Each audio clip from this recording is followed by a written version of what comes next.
Ang pinakamalaking pangarap ng Africa ay naging dahilan ng pagkakabagsak ng Dreamer, taong 1957, Accra, Ghana. Isang teacher na naging presidente ang nangunguna sa unang African nation na nakakuha ng independence mula sa Britain.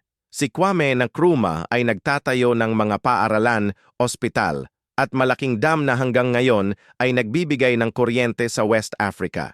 Pangarap niya ang United States of Africa, isang kontinenteng nagkakaisa laban sa Western powers. Sumusuporta siya sa mga revolutionary movements, nag-host ng liberation conferences, at hamon ang economic dominance ng Amerika.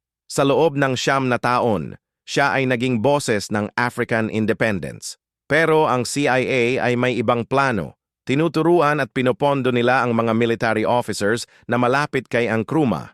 Pebrero 24, 1956, nasa Beijing siya kasama si Mao Zedong, humihingi ng tulong. Mga tangke ang umabot sa Accra.